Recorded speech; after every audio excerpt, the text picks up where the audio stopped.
Galera, vamos ter mais uma aula de materiais, né, sobre materiais, principalmente agora falando um pouquinho sobre as transformações dos materiais. As transformações dos materiais, elas podem ocorrer de forma física ou química. O que isso quer dizer? Na forma física, nós temos apenas a alteração de estado físico ou a divisão desse material em partes menores. Vamos dar uns exemplos aqui.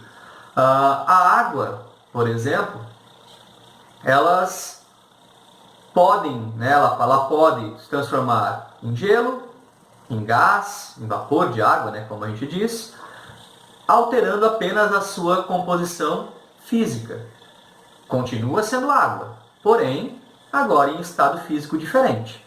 Então, se eu pego a água, coloco nas forminhas e coloco lá no congelador, eu vou fazer uma alteração do estado físico líquido para o estado físico sólido.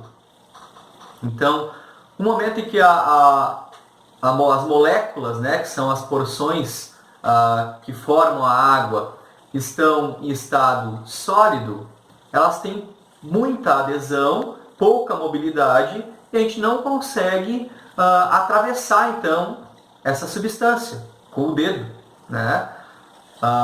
Semelhante a, por exemplo, a um ferro. Eu consigo atravessar o ferro? O alumínio, enfim, qualquer outro material que seja sólido?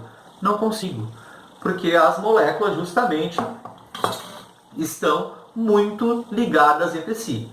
No momento que eu tornei ela líquida, então transformei fisicamente, tinha sólido, agora eu tenho líquido. Se eu colocar o dedo dentro da água, óbvio, água líquida, óbvio que ela vai passar, né? Vai conseguir penetrar nessa água. Agora, no gasoso, por exemplo, aqui, eu estou envolto de gases da atmosfera, mesmo sendo no meu escritório, né? Tem um monte de gases da atmosfera que eu não consigo ver, nem vocês, mas estão aqui. Então, como as moléculas são bem afastadas umas das outras, eu consigo estar dentro disso. Tá bom? Também pode ocorrer transformação física através da divisão dos materiais.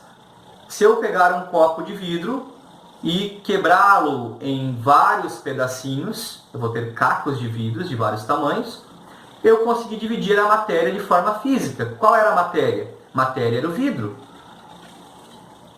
Consegui dividir a forma física? Mudar a forma física? Sim, era o vidro em forma de copo, agora eu tenho vários cacos de vidro. Papel da mesma forma.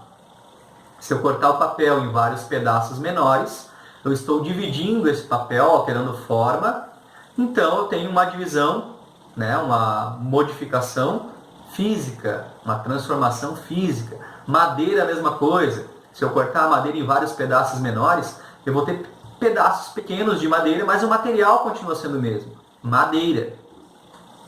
No momento em que eu tenho uma transformação química, ao final do processo eu não vou ter mais aquele material. Né? Os exemplos que eu vou dar agora é a madeira e o papel. Simples assim. Pego o papel, coloco fogo. Ao final desse processo de queima, de combustão do papel, vai sobrar papel? Vai ter papel ainda? Não, vai ter cinza, e com essa cinza, né, além dessa cinza, teve a liberação de gases, de calor, de luminosidade, que são outros tipos de energia. Então, modifiquei a matéria e eu não tenho mais como voltar. Mesma coisa a madeira. Se eu pegar pedaços de madeira de diferentes tamanhos, formas físicas diferentes, agora, atear fogo nele, a combustão da madeira vai transformar a madeira em cinzas, gases, calor, né, que vai queimar. Outro processo de transformação química é a digestão. Né? Quando eu como um alimento, ao final não vai sair lá nas fezes o alimento inteiro. Vai sair só os restos, foi transformado, né, o material. O amadurecimento dos frutos. Outro processo químico, eu tenho um fruto verde, ele vai, com a presença da energia solar e outros fatores ambientais, ele vai amadurecendo, vai modificando o seu estado químico. Antes eu não conseguia comê-lo, por causa do seu estado, como a gente fala que estava verde, né? E agora ele está maduro, está melhor, mais saboroso. Então houve uma transformação química no material. Isso também acontece quando ele apodrece. Ele está bom quando apodrece? Não. Né? Então sofreu um processo de decomposição, ou por bactéria, ou por fungo, e acabou modificando, transformando-se quimicamente. Não vai ter um sabor agradável, não vai ter um cheiro agradável, não vai ter um visual agradável também. Então a gente consegue perceber as transformações químicas.